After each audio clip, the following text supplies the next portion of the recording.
Hi friends, welcome to my channel Sumathi P mini vlogs. అందరూ ఎలా ఉన్నారు? బాగున్నారండి.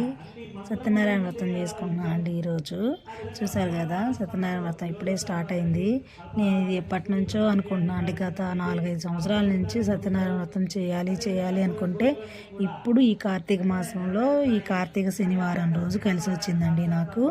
అందుకే ఈరోజు కార్తీక శనివారం రోజు ఇక్కడ సత్యనారాయణ స్వామి వ్రతం చేయడానికి వచ్చామండి. ఇక్కడ గర్భగుడిలోనే చేస్తారనమాట.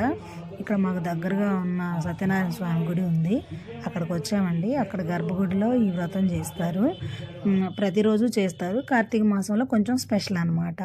అందుకని ఇంకా ఈరోజు ముందు రోజుగానే బుక్ చేసుకొని కార్తీక మాసం సత్యనారాయణ స్వామి వ్రతం అయితే చేయాలనుకొని నిర్ణయించుకొని చేస్తున్నామండి. పూజ చక్కగా జరిగింది. పూజ కూడా అయిపోయిందండి. ఇంకా లాస్ట్ మినిట్లో అనమాట ఇదంతా.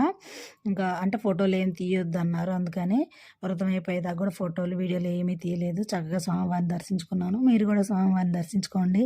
మనసులో గట్టిగా కోరుకొని వ్రతం పూజించుకొని ఇంకింటికి వచ్చేసామండి. చాలా హ్యాపీగా అనిపించింది. చాలా బాగా జరిగింది వ్రతం అయితే. అండ్ ప్రసాదాలు కూడా ఇచ్చారు. అండ్ స్వామివారి ప్రతిమ కూడా ఇచ్చారండి. ఒకటి ప్రసాదాలు వచ్చేసి గోధుమ రవ్వతో చేసిన హల్వా ఒకటి, అండ్ 2 లడ్డూలు, పులిహోర ఇచ్చారు. ఒక అప్పం కూడా ఇచ్చారు. అప్పం మేము అక్కడే తినేసాము. అండ్ స్వామివారికి నైవేద్యం కూడా సమర్పించేసాము అనమాట. మీరు కూడా ప్రసాదం తీసుకోండి. Okay, bye. Thanks for watching.